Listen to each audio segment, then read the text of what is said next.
Hi guys, Denise here. Welcome to my YouTube channel. Thank you so much for checking it out. There's lots to see here, so I hope you'll have a look around, check out the various playlists and the podcast, and I do hope you enjoy. But I thought I should give you guys a little bit of information about kind of why I'm doing what I'm doing and how I got here, just in case you're curious or interested. All right. I do find it a little weird to talk about myself. So I have some notes that I'm going to follow this because I want to stay on track and I don't want to waste your time, of course. So I'm going to stick to things that are most relevant to what I do now, which is I'm the founder of the Activated Asana Apprenticeship Academy. And this is an academy that teaches yoga teachers basically guiding principles of anatomy and physiology.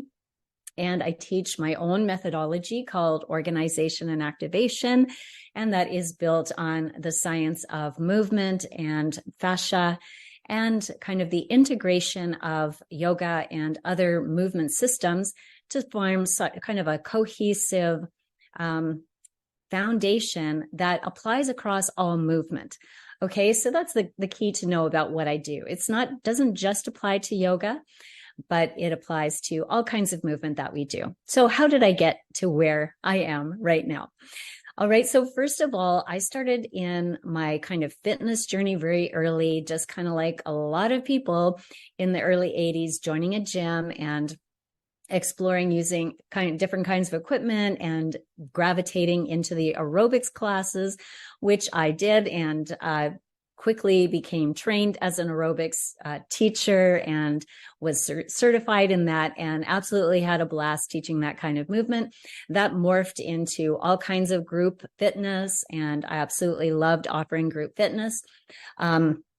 Eventually, I moved into personal training and went back to college for a couple of years to get a diploma in personal fitness training, which really opened my eyes to how we get results, very specific results for the kind of practices that we do and the kind of movements that we use and stimulus basically that we give the body. So I found that very fascinating. I always have been kind of a conceptual thinker. I want to know why things happen. I'm not really interested in tips and tricks. I want to know the whys.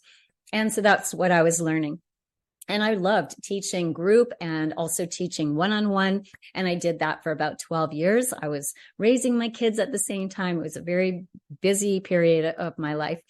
And then I had a client who was starting a massage therapy college, and she wanted me to be involved in her program. So I took that opportunity, and my role was to teach these therapists how to take care of their own body, because massage therapy is very demanding and they need a self-care practice.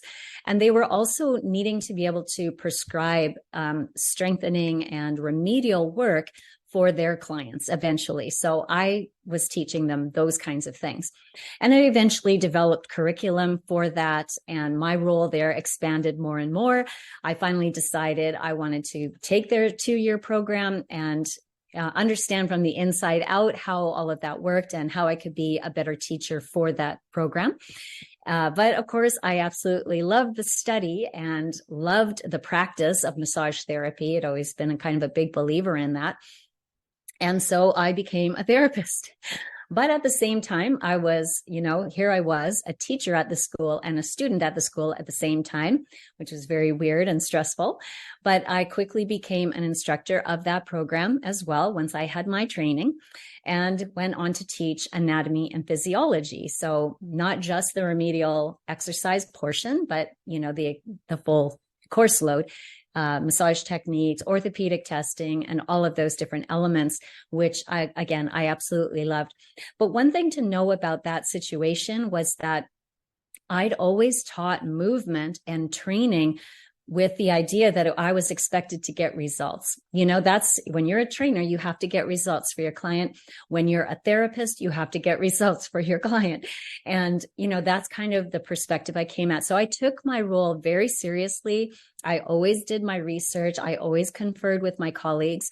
I had a great group of colleagues at the college, and we were all very keen to learn everything we could about emerging research, about the fascia, which was really, a new field of study that was really opening up.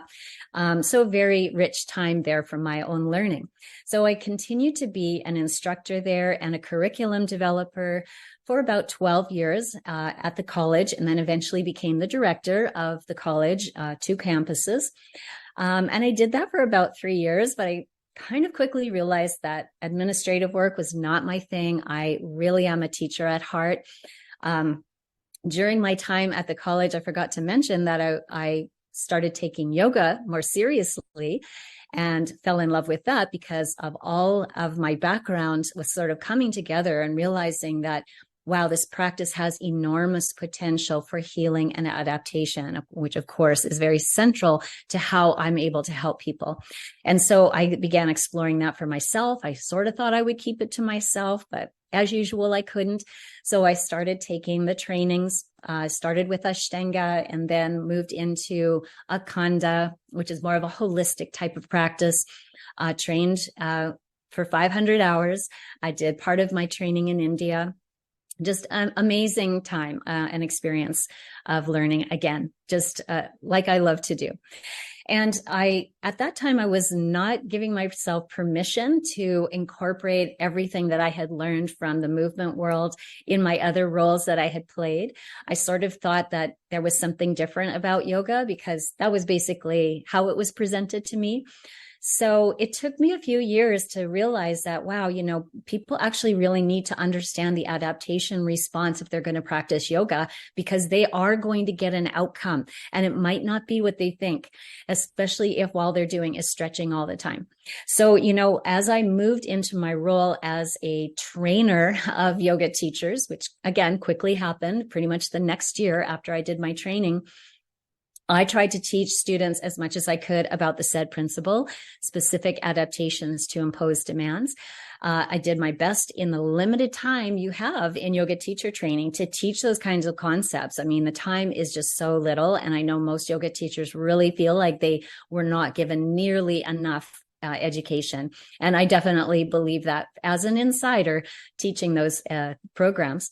So, for quite a few years, about 8 years, I taught the 200 and 300 hour teacher trainings in anatomy, some physiology and techniques.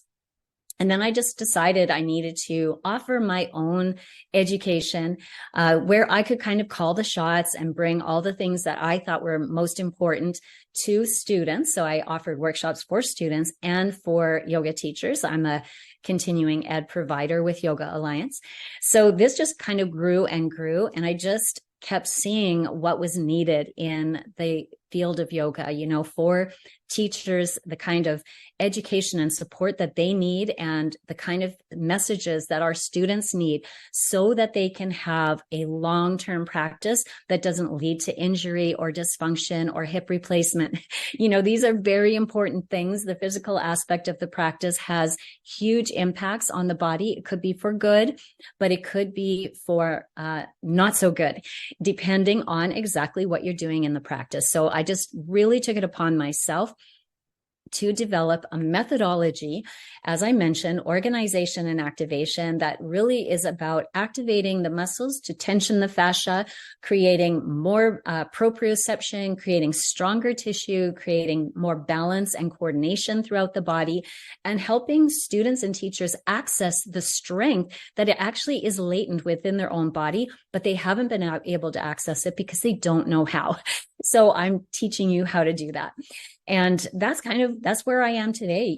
I kind of have moved through teaching movement and therapy and remedial exercise and all kinds of things about the body to students and to other teachers and practitioners over the years. And now I'm offering this for yoga teachers. And, there are lots of ways you can work with me. Hey, check out my channel. There's lots here, but also I offer this Apprenticeship Academy program. The link is in the description below. Have a look at that. If you're a student, I offer a program that is a starter kit. If you want to learn about organization and activation, start to take on this methodology for yourself. Maybe even you're thinking about being a yoga teacher one day. This will give you a great foundation. But otherwise, enjoy the content. Feel free to ask me questions. I am a totally open book, and I'm here to help. So thanks so much for listening. Bye, you guys.